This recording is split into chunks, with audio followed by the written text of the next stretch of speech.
Welcome to SatNuts, the podcast. I'm your host, Drew Klein, VP of CCOM Satellite Systems. What is a SatNut? SatNuts are the shrewd, engaging characters from the space and SATCOM business. Yes, they do exist. This podcast is where we discuss past decisions, current markets, and future endeavors. Bad news, ladies and gentlemen. We're being forced to change our logo. The logo of the man in the suit with the satellite antennas due to copyright infringement. Though I assure you that no one in the history of Photoshop has ever decided to crop satellite antennas into a picture of Alec Baldwin's hands. Coffee's for closers only. I credit my new marketing associate Xiao Fan for that. She had no idea what she was doing, but she followed my direction very well. You can't fight City Hall or whatever, but onward and upward. This is episode 0004, and we have one of my favorite people from the SATCOM industry that I've gotten to know over the last 10 years. Today's guest is Patrick Lewis, Sales Director for Germany's Telespazio Vega. Patrick's a very chill guy, but when it comes to sales, he's a relentless deal closer. He's passionate, he's intelligent, he's empathetic, and don't mistake his very American name. He's German. He's very, very German. Conversation starts off personal, talk about sales strategy, tactics. We go off into the SATCOM weeds a bit, talking about recent market developments and who in the satellite business will survive this pandemic. We don't go too deep in the weeds. I can't keep up with this guy's brain. It's on a different level than mine. Happy to call him a friend, someone I'd hang out with any day of the week. Please welcome Patrick Lewis from Telespazio Vega. Patrick Lewis, Telespazio. How are you feeling? Good, actually. Quite sun is shining. The weather is sweet. How was your birthday? Birthday was lonely. It was very lonely. Why? I was not allowed to invite anyone, so we just celebrated here in the family. Well, that's okay. That's okay. I mean, it's one birthday out of the last, 40 plus that you can not make a big deal out of? Yeah, we'll get it done later, so everything's okay. We're all doing good here. In Germany, everybody's doing okay. Most of the people are doing okay, so I'm quite relaxed still. The last trip I made was to see you in Berlin in December. Not in Berlin, in Darmstadt. In Frankfurt, yeah. And we had a great visit with some customers and we did some demonstrations. Did you get sick at all in the last couple months? No, actually, not more than normal. So I had some maybe one or two coughs, but they were gone immediately. So I just feel as normal as always, and everything else around me, so very near to me, has always also been feeling very normal. And your kids and your wife, and I know your wife works in the healthcare industry. She actually works in the childcare industry, and she's been working until end of February. And she hasn't been sick at all. I was in Germany. I was in France. I was in London. I feel like for sure I got the COVID on that trip because I felt kind of sick in Berlin shortly after I visited you. I felt like I had a cough, a virus that just wouldn't quit. I never got a fever, never had a sore throat, but I had so many other symptoms: loss of smell. You've been hitting hundreds of people on the trade shows and visiting people, so the probability is quite high, I would say. But we just need to wait for everyone to get this testing for the whether you had it or not. What's the feeling on the ground in Germany right now? Germany's been one of those countries that's been sparingly hit by this. It seems that you went in lockdown pretty quickly, and maybe culturally there was some reason why Germany seemed to fare so well, but strangely enough, Belgium, and nearby countries have just been absolutely hammered. What is it about the Germans that or the country itself that is different from the rest of Europe that maybe helped it to avoid or minimize the virus?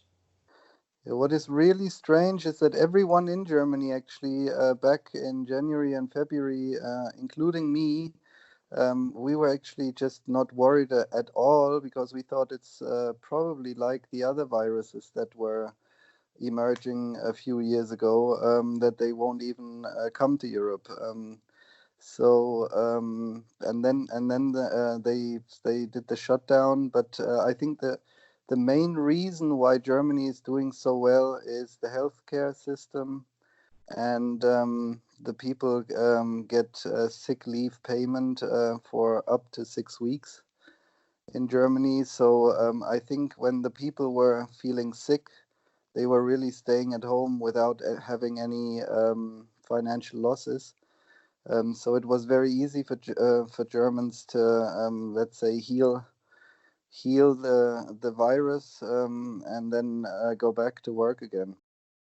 You know, one of the fun things we did when I was in Darmstadt with you was you took me to this very famous old swimming area sauna. What was it called? The swimming Yeah, sauna? it What was was it? the Jugendstilbad, and it's a very old bathing area, like 200 years old, and yeah, very interesting architecture and very interesting building. And they renewed it a few years ago because it was lying dead. And yeah, nice place. And Darmstadt is a nice place anyway to be, being like the Houston of Europe, with the European Space Operations Center being here, having EUMETSAT, the weather agency, the European headquarters here. Having Merck, one of the biggest pharmaceutical companies or chemical companies in the world, and we've got a lot of interesting small and medium companies as well. So many that I can't name them all. Darmstadt and the surrounding Frankfurt, Rhine-Main area, very interesting. But Darmstadt, especially with Munich and Berlin and Bremen, are the hotspots for space technologies in Germany. Europeans and North Americans were so different. And forget about Europeans just within Europe being so different from each other. You know, Germans being different from Spaniards and from French people, but Europeans versus North Americans is so different. So the reason why I brought up the bathing area is because, you know, we're all walking around naked in there. That's the kind of thing that in North America is so odd and so strange to see 93-year-old ladies walking around butt naked next to 20-year-old dudes, and nobody cares there. And it was such a wonderful juxtaposition if you wanted to compare it to, say, the way that North Americans are afraid or ashamed of their bodies, or it just doesn't really exist, you know, on this side of the pond. I always just found that to be such an interesting difference between North Americans and Europeans. Yeah, there are some differences. Don't want to go too deep on that one, but the nudist culture in Germany, especially Eastern Germany, but also, let's say, Northern Europe, also in Scandinavia and every. I mean, they've got the saunas outside, and then they just jump into ice water. For them, it's also even normal to be naked at minus 10, minus 20 degrees. And yeah, there are differences, but like I said, I think for the economy, you will see a lot of good, let's say, best practice countries, or best practice regions, because it's not only Germany, it's many Northern European countries and even some Eastern European countries that are doing quite well because they have these, let's say, fundamentals, these roots, and having a good healthcare system, having good doctors, having good education, good educated doctors, and let's say good technology also, is so important. And I think working together makes everyone stronger, and that's what we need to embrace in Europe and even further. And that's why I think even with I mean, Canada, as far as I know, is also a part of the European Space Agency, Mm. even though they are not in Europe, but they are also a part of it. And there are other areas where there's good relationships and good things, and we just need to expand that. You told me once, sticking on the personal side before we go into more business talk, but you once told me a great story about, I think it was last year or the year before, you took your family, to your wife and two kids to visit your family in the U.S. We'll get to Yeah, that in a little bit, but you took what I thought was really awesome was how you took your kids to an affluent part of the States to visit one side of your family, and then you took them to a more rural area that was not quite as affluent. How did that affect your wife and kids who'd maybe never seen that before, coming from Germany? yeah. How did that affect them? It was actually quite funny because I asked them whether they want to go back to Florida or rather back to Kentucky. And they actually said they would like to go back to Kentucky because there's just more to see. And they loved it there. So the Midwest really is has so much nature and so many interesting places to go. So they liked it. And Florida was for them, the beach, they said, is too big. It's just too big, everything. And they were feeling like in a stairway to heaven. Sometimes they said.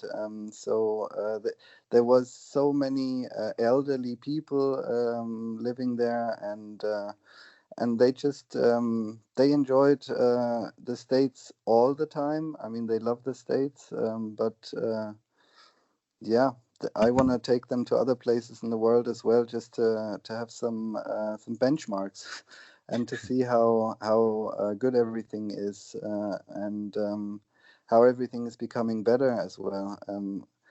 And I mean, 150 years ago, my grandparents, they didn't have hot water out of the for the tub. They didn't have or electricity. They didn't have anything. It took maybe 150 years uh, or less for other countries to really uh, get up and be wealthy and healthy for the people. You know Yeah. your story. I mean, it's funny to hear a German guy named Patrick Lewis, not exactly your typical German name, but your story is really interesting about how you ended up in Germany, your pre-Satcom years, your young years. I've gotten to listen to most of the story, but I wondered if you might share a little bit of your history about how you came to and from the U.S. and back to Germany. Yeah, I'm still, yeah, of course, a little bit. We can go into that. It's a long story, and I'm still looking for someone that's gonna write a movie about it. But basically, I'm a soldier's kid of an American soldier that was stationed in Germany. My mother is German. My father is American. Unfortunately, not alive anymore. He died a few years ago. But yeah, to make the story short, I had a very good contact with him in the end in the last few years. My contact started at when I was like 17 or 18. And before that, I just had contact by letters.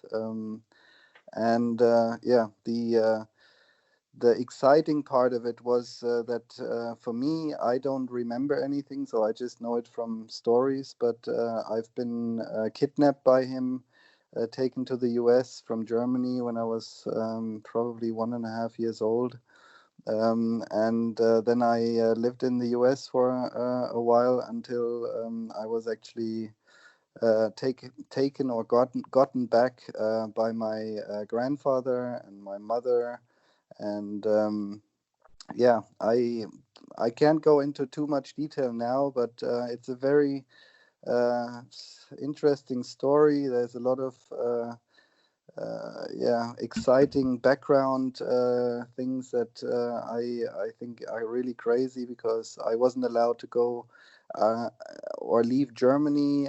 So my father flew me out of the Netherlands, and it was quite exciting to hear about it, to read about it. And for me, in the end, the whole story went out good. Having a good relationship with everyone, and everything's okay. You're waiting to option those movie rights, eh? Yeah, absolutely. I would love to. So you worked at two. You've worked really at two major companies in your satcom career. You've worked for Hughes for almost a decade, and now Telespazio for almost, I guess, 7 or 8 years now. Yeah. So when you first got into the satcom business, what did you envision? Like, what was your thought about what you would be doing in this business? So I actually grew up in the space business, because when I was 2 or 3 years old, my stepfather moved into my life, and he was actually working for and at the European Space Agency when I was a kid. So I grew up in space. I studied at Deutsche Telekom communications and marketing. So it was it was a coincidence that I actually started working as a student for Use Network Systems, just near my hometown here, in the ground station. Um, and my first few days were just fantastic, because I thought I can combine all my space enthusiasm and passion with communication knowledge I have gained at university, and also the passion for it. So I was excited from day one, and I went through different positions, from marketing manager through program manager, and ended up in key account and sales. And had so many exciting projects, from mobile banking over gas stations, over car dealerships, and other interesting uh, energy utility or defense area. Very interesting project. So and then the move to Telespazio was. Telespazio was always a customer and a partner and a supplier and everything for you. So they've been doing a lot of projects together. For example, the Steamer project in France, one of the largest SATCOM projects in Europe. And so there's a lot of good things I can tell you about. American management, which is very pushy and very good marketing, good engineering, and Italy. I mean, Italian, working for an Italian company. It's we've we have Italian and French. So Thales is also a mother of Telespazio. Hmm. And I see us as a European company.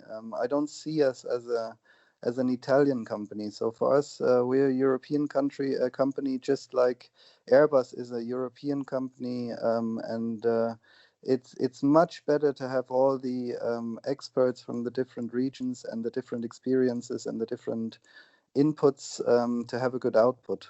So I think it's a good environment to be in, and I enjoy pushing Satcom in Germany. So do you think the satcom market, specifically in Germany, I guess, is going to be positively or negatively impacted by this disaster? We've already seen some economic implosions happen, OneWeb and even Speedcast just the other Yeah, day. yeah. So do you see this being as a good clean out of the weaker companies and the strong will survive, or do you think we'll have some kind of a golden age of space satcom coming post COVID, or is this going to be a downtrend for us in this market?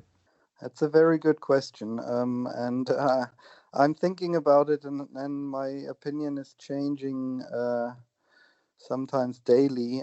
But with OneWeb, I think everyone in the industry, every engineer or everybody that's, let's say, from the old space, if if you want to call it the old space companies, I think they were critical from the beginning because OneWeb already had a few birth mistakes or whatever you want to call them, having no inter-satellite laser links and not thinking the ground segment to an end where it's really flexible and easy to use, plug and play. I mean, the problem we all have in the satcom market is that it is too diverse. It's sometimes too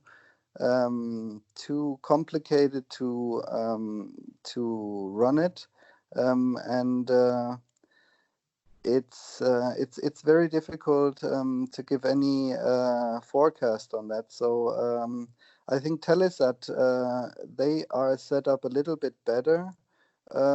For example, I don't know what SpaceLink will do, the other company, and there are many more companies that try to do similar things. And I think the frequency questions are not answered to the end. So there are many things that maybe not all people or investors can fully oversee,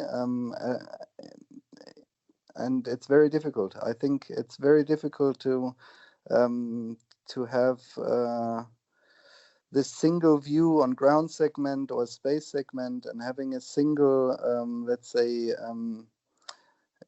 a single platform for this and a single platform for that. So I think there needs to be more standardization. I think I don't know if ISO norms or any other norms could be created. We have the IPOS standard somehow, so there should be more standards. And everything is IP. It's all IP today, so that's already a good standard that we are in. But there needs to be more ease of use. I think that's something, because all the countries and the decision makers in the countries don't understand enough of the market, and the only way to really get their buy-in is demonstrating the system and giving real value for money. So that's a really difficult thing, because we don't have the resources to do every corner of the market. So it's a joint thing that we need to do, and we need more partners, we need more people, more multipliers, and more speakers out there. So Do you think hybridizing 5G with satellite will be a game changer for our industry? I mean, is that really going to change our business when the cellular and the satcom markets kind of merge together for the first time? It's again a very difficult question. I think everybody that has no other choice, like the planes, the ships, they will be hybrid, going terrestrial as much as they can, and then satellite on the ocean. And it's a difficult question for the continental land mass. I think they are working so much on getting fiber everywhere. So I think satellite will be the solution for every last mile that is not feasible or economically feasible. But I think the hybrid access is definitely the future, because satellite can help balance networks, and the latency problem can be solved with being hybrid, because you can do the acknowledgement on the terrestrial side, and you can do the transport then on the satellite side.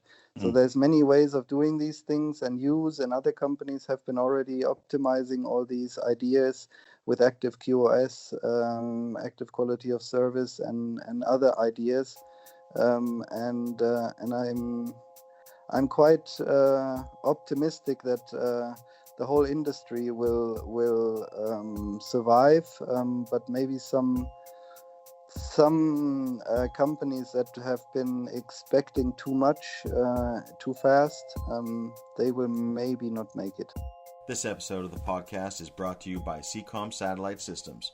Seacom is a pioneer and world leader in the mobile auto-pointing satellite antenna business.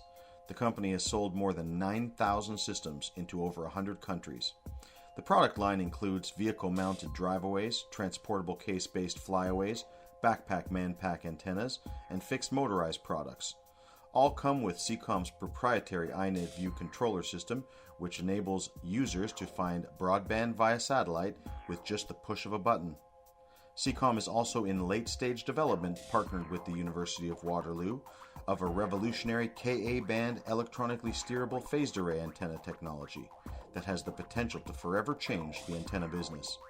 The company is publicly traded on the Canadian Venture Exchange under the symbol CMI and on the US OTC under the symbol CYSNF. Visit the website at www.c-comsat.com. That's www.c-comsat.com. Telespazio Vega Deutschland is a first-class aerospace company for IT and engineering solutions and services. They combine 40 years of experience in high-tech markets where trust and quality are essential. Together, they share their clients' passion for aerospace, defense, security, and telecommunications. The company counts over 350 employees, and they develop ground-based software-intensive systems for control, planning, and data processing, as well as for simulations and training. Telespazio is a subsidiary of Telespazio S.p.A., a Leonardo Thales company, which, with its network of 4 space centers, 25 operating sites, and 2,500 employees worldwide, is one of the world's leading suppliers of satellite services. So, Canada and Europe have recently signed a free trade agreement, and that should be good for our mutual businesses. Seacom and Telespazio are specifically as a result of our partnership has done quite well in Germany. I mean, it's a relatively limited market in terms of SatCom. Yep. I know that, but how do you foresee this relationship between a company like mine, Seacom manufacturer, and a company like Telespazio, which is a service provider and system integrator, and in your specific case, how can we improve our business together in this kind of new normal situation that we're dealing with? Yeah, that's it's again a good question, because sales is not going to be the same anymore. Trade shows are not going to be the same anymore. I think we're going to see a lot of changes. And I think even before the crisis, I've been a big fan of demo or die. So I think there's a lot of automation required for demonstrating your equipment in a very good way. And doing this to as many people, companies, institutions as possible. And I think that's the only way forward, because sending data sheets, everybody's doing that. Sending PowerPoint presentations, everybody's doing that. Sending nice emails or nice offers, anybody can do that. I think where there's really a difference is how you set up a system, how you deliver the system, how automated it is, how good your manual is, and I'm a big fan of Seacom from day one, because the manuals were good, the software was good, it was reliable, and most of all, the support was good. So all the mobile banks we've been doing together, and the police and others, they've been valuing the support. So customers are okay with technical things going wrong, but as long as you can fix them and you have a good way of supporting them, everything is okay. So from getting their attention and interest to creating the desire, is something that we need to rethink. And then yeah, the decision making will not be pricing only. I think many companies have been trying to buy cheap, and then sometimes you buy twice or three times instead of buying good and not cheap. So that's something that we can just get over with demo, demo, demo. Demo or die. I believe you and Richard Harding had whispered that in my ear several times in Yeah, IBC, where we kind of were pounding our fists on the table, saying, if you don't demonstrate the equipment, you might as well just not bother sending the bloody data sheet, because exactly. people need to see it, they need to touch it, they need to smell it, they need to feel it, and that's why we brought our new Manpack system over there. We put it up right next to a another system that one of your competitor, or not one of your competitors, one of your customers was working with, and it was very good for everyone to see the difference between the two. Whether it's good for us or good for them, it doesn't matter. You just need to show it you need to see it to believe it. Yeah, and the ease of use, and that's something that I mean. I'm a big Apple fan. I love Apple because they are just they have automated so many things for me in my life. Whether it's music, whether it's my work or other my photos. It's something. The ease of use makes you addicted, and it makes you feel good, and that's something that the whole industry has been lacking in. And I mean, Eutelsat has tried hard to make it really easy to use. Then Avanti has tried hard to make it easy to use, even with self-installation and with other good YouTube manuals, good videos. There have been so many good examples of actually good tries, but it just wasn't enough. And what I now think with this crisis is clear is that disaster recovery and catastrophic management and safety will be definitely good markets for us. While oil and gas is probably not so good, the maritime market difficult as well, except for the logistic probably. So the only true secondary path to have a communication is satellite, because everything else will come back into the fiber line near you, or it will be somewhere meeting in a co-location. Terrestrial lines can be reliable, but as a last resort, satellite will be the only true secondary path. And I believe that's the way we need to communicate our vision. Our industry has been pretty conservative industry, and it's generally been dominated by older and a male demographic. Now, I'm not interested in diversity for the sake of diversity. We are doing lots of amazing and cool things in satcom and space today. Do you see any more of a shift happening for younger people coming into our industry, more women coming to work in our industry? Do you see that shift happening, or are we going to continue down with this, what I like to call old balls, dinosaur balls, these old guys? it, it's funny. It's a funny metaphor. It's for satcoms. I would maybe even say yes. For the space industry as a whole, no. Because there's so many good startups and good companies in, for example, Earth observation. In navigation, since Galileo has taken a little bit longer, it hasn't started yet as much as we expected. But I also see there a little bit more to come. So in Earth observation and navigation, there's quite a lot of, let's say, pulse going on. And I feel that on some trade shows. I feel it here with the government. I'm trying to Um, I'm trying to push satellite communications for many years, and I've been pushing it in many directions, and I think we can do better. And I think competition is healthy, and competition pushes the market as a whole. The more competition we have, the better.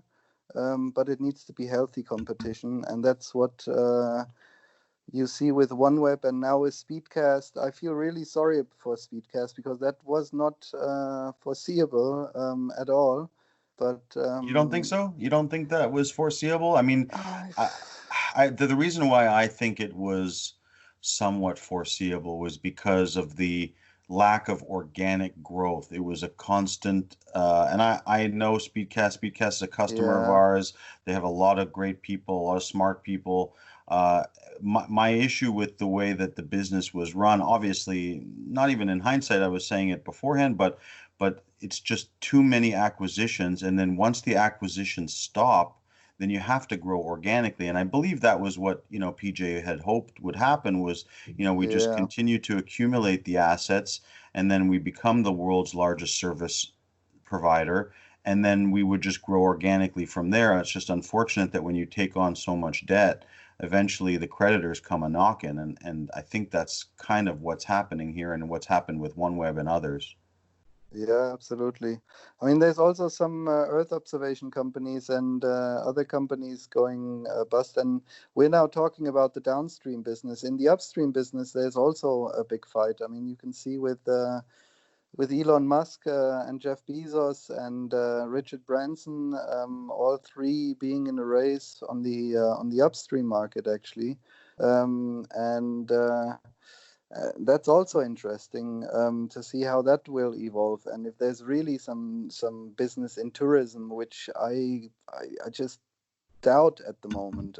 Space tourism? You mean like Um, traveling into outer yeah, space? yeah. Having a hotel up there and spending a week or two up there. I just it's a nice dream, and it's kind of crazy, um, but yeah, let's see where the journey takes us.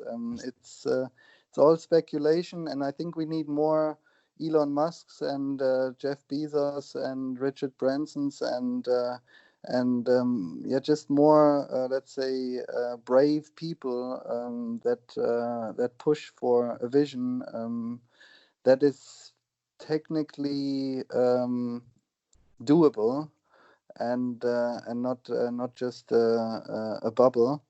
Yeah. But I mean, Elon Musk, nobody believed him with the electric car, and he's years in front of all the others just with his software and with all his big data, smart data that he has. It does feel Um, like with all these big players coming into our industry, and I've talked about it before, it's just there's so many big players now joining the party, and it yeah, should be good for us. I mean, there's lots of cash flowing into the market. There's a lot of weak hands being folded right now. The strong will be naturally selected and survive, I imagine. So yeah, so there's absolutely. there's there's a lot of Uh, positives for these guys coming into our I business. mean, Telespazio in South America is doing quite well because South America, they just don't have the possibility to put fiber everywhere. Just It's really economically even worse than it is here, putting the last mile somewhere. There it makes even more sense to be as hybrid as possible, but probably more on the Satcom side. South America, I think, is still a good market. Africa, in Africa, you see everybody is having a mobile phone. It's standard. They do payments by mobile phone even more than the people do in Germany. Mm. Germans still like paying cash, and there's a lot of all this digitalization will be pushed hard now with this crisis, and that's why I see the glass half full or whatever you want to say.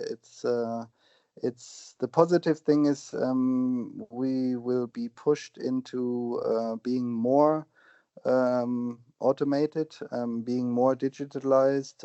So you can see it in school. I don't know what your kids are doing, but my kids have been out of school now for 6 weeks, Hmm. and we've been doing homeschooling with them. And you could feel in the first week it was like a shock for the whole teaching system and for the whole school system, and nothing happened. Nobody knew what to do. In the second week, the kids got an email with some things to do for the week. From not from every teacher, but from most of the teachers. In the third week, almost all teachers sent an email with things to do. And in the fourth week, they actually uploaded the stuff onto a website of the school so the kids can download it. And in the fifth week, some teachers did it the one way, some did it the other way. Now we're in the sixth week, and the government has decided that the kids will get access to an online platform, online learning platform, and so they are preparing the kids to be, let's say, also online capable of learning. Oh, Um, do you find it? I mean, are your kids enjoying being home, or do they miss school? they What love are they? being home. They love being home. They miss the breaks in school, of course, with the friends. They miss friends, of course. But in total, they are not very, let's say, scared. They're not very unhappy. And most of the kids we see around us are actually the same. And we see a lot of parents doing a good job in homeschooling, and a lot of parents taking care of this.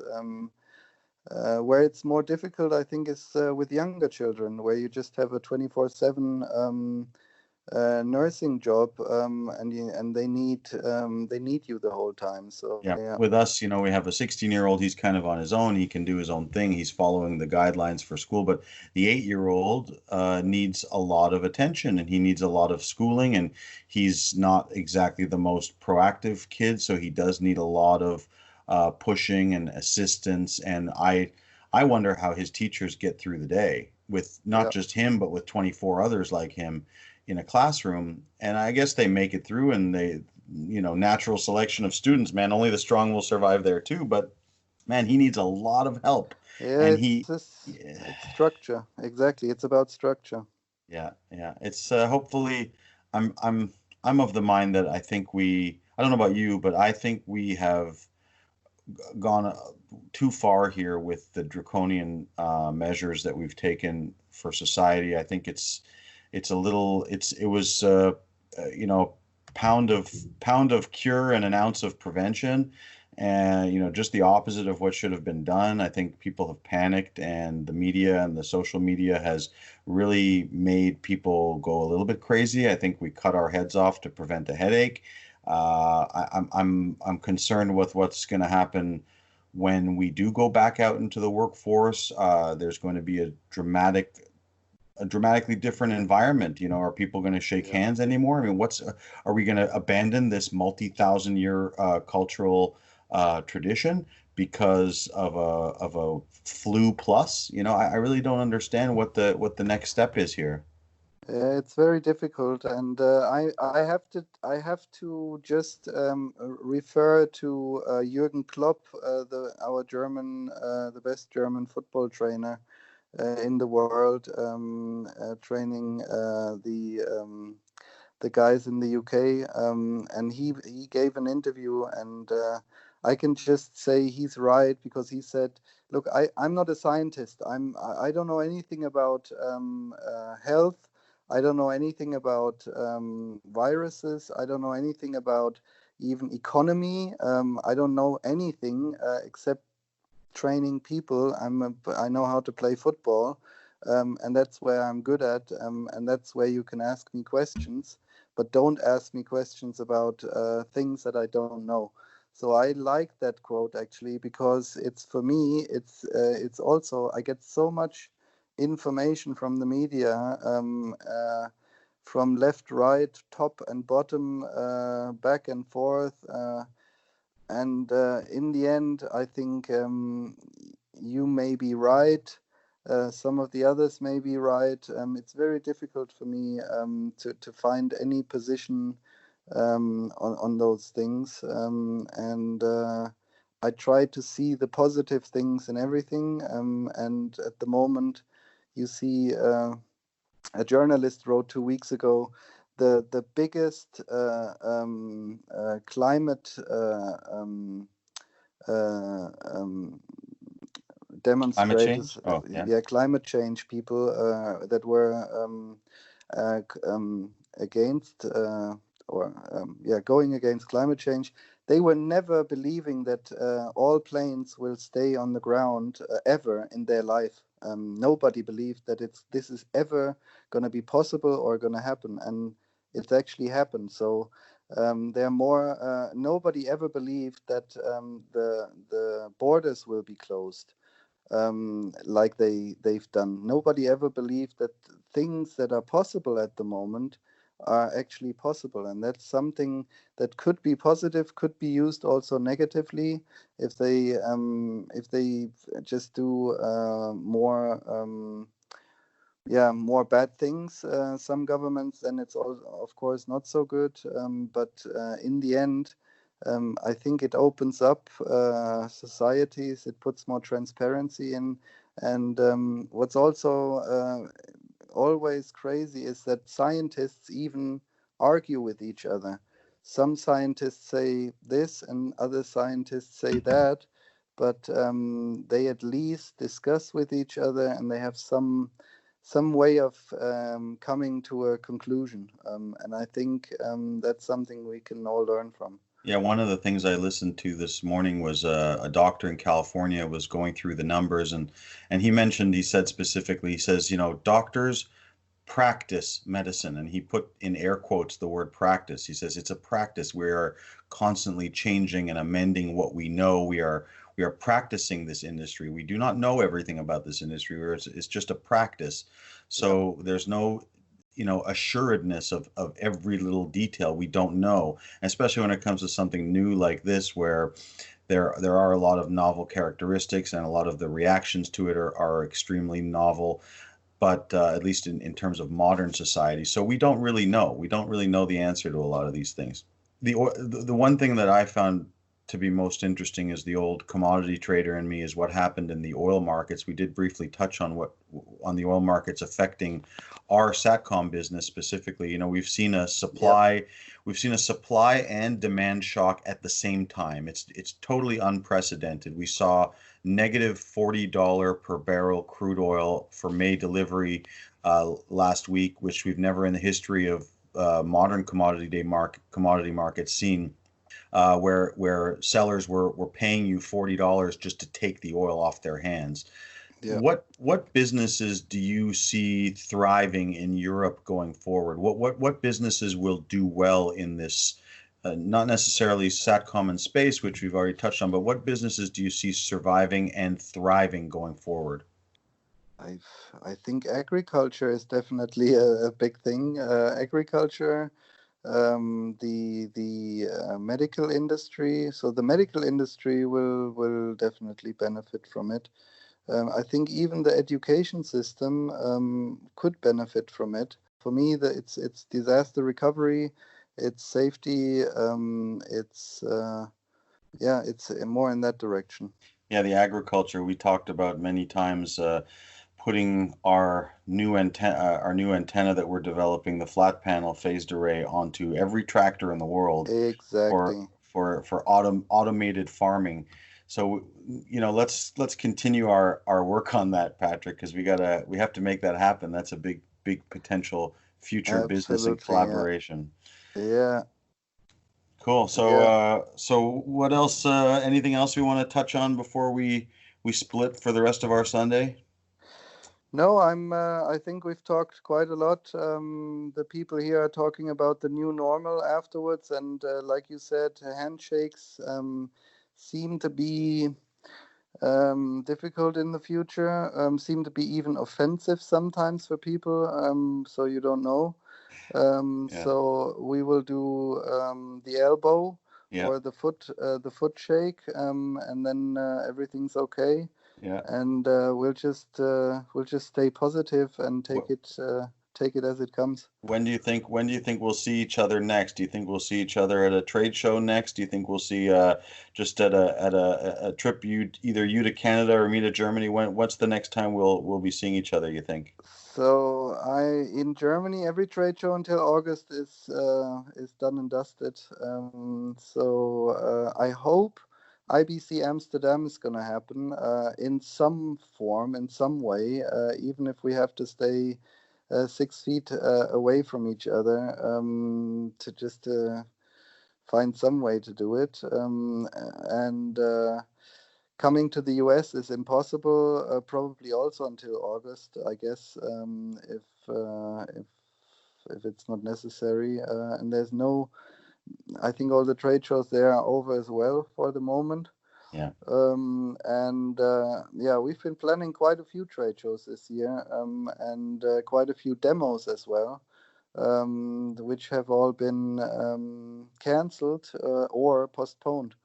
Yeah. So we need to get back on track. We need to get a schedule together with the people, and see how we can get maybe 2 or 3 really good systems flowing around, and get them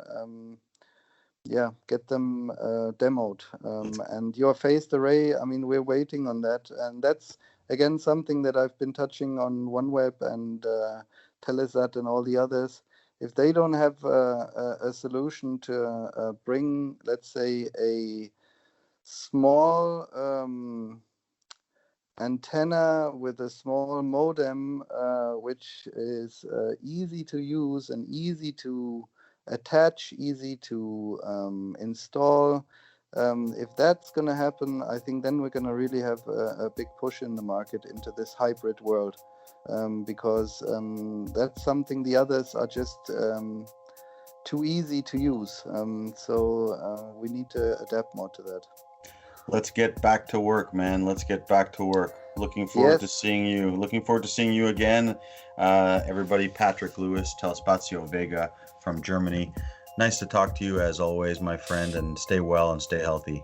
Yeah, thank you. You too, and your family as well. Subscribe to SatNuts, the podcast. Also, rate and review on Apple Music, Spotify, YouTube, SoundCloud, and anywhere fine podcasts are downloaded for free. Audio engineering provided by Ben Klein. Music provided by Bacon Jew.